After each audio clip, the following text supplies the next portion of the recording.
আমরা কিছু মুগ ডাল নিয়ে নিলাম, মুগ ডালগুলো ভেজে নিয়েছি আপনারা দেখতে পাচ্ছেন। আর চালের মধ্যে কিছুটা মসুর ডাল নিয়ে রাখছি, মসুর ডালটা ধুয়ে রাখছি। আলু কুচি এগুলি চুলাটা ধরাই দিলাম, জাস্ট একটা পেন দেবো আলু ভাজার জন্য। আর এই পাশে হাঁড়িতে গরম পানি দিয়ে রাখছি, আলু ভাজার জন্য তেল দিয়ে দিলাম, সয়াবিন তেল দিলাম। এটার মধ্যে আমরা সয়াবিন তেলটা উতলাইতেছে, কারণ আলু দিয়ে দেবো।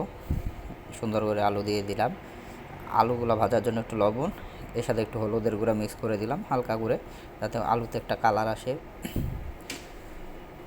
হলুদের গুঁড়া দেওয়ার পরে ভাজলাম, ভাজতে দেখবেন একটা লাল লাল কেমন যেন একটা কালার চেঞ্জ হয়ে যায়, আলুর ভাজা ভাজা হয়েছে এরকম মনে হবে। এর জন্য আমরা কিছুক্ষণ অপেক্ষা করি। পাশে আমরা গরম পানি দিয়ে রাখছি, এটা খিচুড়িতে রান্নার জন্য ব্যবহার করব। মাঝখানে আমরা একটু মশলাটা বাইটে নেই, যাতে খিচুড়ি মশলাটা ব্লাইন্ড হয়, ভালোভাবে মিক্সড হয়। আলু ভাজিগুলো মোটামুটি হয়ে গেছে, এখন আমরা আলু ভাজিটা নামাই নিলাম। আলু ভাজিটা নামাইয়া পাশে কড়াইতে খিচুড়ি রান্না করার জন্য দিয়ে দিলাম, তেল দিয়ে দিলাম, সরিষার তেলে, যেহেতু রান্না করব কম তেলে। এর মধ্যে আমরা হলো যে কিছু দারচিনি, গরম মশলা এগুলো দিয়ে দিই, তেজপাতা একটু একটু করে একটু ভেজে নিই হালকা করে। তার মধ্যে পেঁয়াজ কুচি দিয়ে দিলাম, একটু যতটুকু রান্না করার জন্য লাগে মরিচ কুচি দিয়ে দিলাম। এবার হালকা করে ভেজে নেব, কালারটা চেঞ্জ হয়ে গেছে।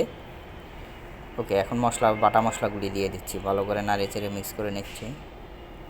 দেন একটু আদা বাটা দিয়ে দিলাম, আদা বাটার পরে মশলাগুলি দিয়ে দিচ্ছি, গরম মশলা, দারচিনি, হলুদ, মরিচের গুঁড়া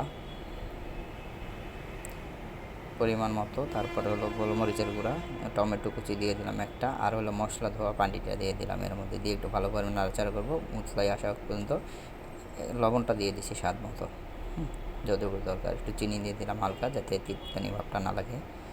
বাস, এখন আমরা এই মুগ ডালটা দিয়ে দিলাম।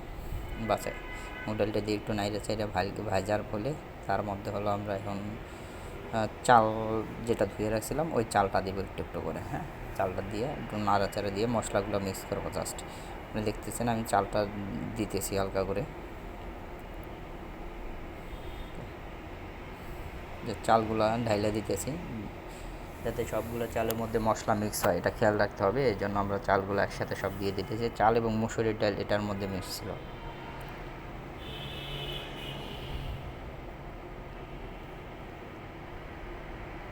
চালগুলো দেওয়া হয়ে গেছে, এখন মশলাটা ভালো করে নাড়াই চেড়ে মিক্স করে নেব খিচুড়ির সাথে, চালগুলোর সাথে। হ্যাঁ, চাল মশলা সবগুলো জানি এক হয়, যাতে সবগুলো চালের গায়ে মশলাটা ভালোভাবে লেগে যায়। ওকে, নাড়াই ঠাড়াই দিয়ে ভাইজা দিতেছি।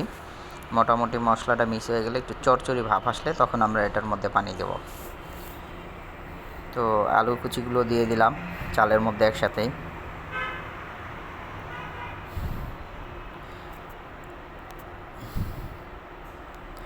আলু কুচি দিয়ে এখন আবার একটু নাড়াই দিব, জাস্ট ভাইজে টেজে নিয়ে নেব, যাতে আলু কুচি চাল মশলাগুলো সব লাগে। দেন এর মধ্যে আমরা হলো হালকা করে পানি ঢেলে দিলাম, গরম পানি যে করে রেখেছিলাম ওই পানিটা দিলাম, এখন ঢেকে দেবো। জাস্ট এই তো উতলানি চলে আসছে, আমাদের খিচুড়ি প্রায় হয়ে গেছে দেখা যাচ্ছে। জাস্ট এই তো দেখতে পাচ্ছেন আমাদের খিচুড়ি কালারটা কত সুন্দর হয়ে গেছে।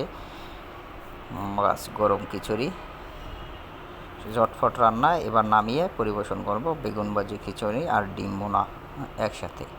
সেই, থ্যাংক ইউ, বাই, টাটা।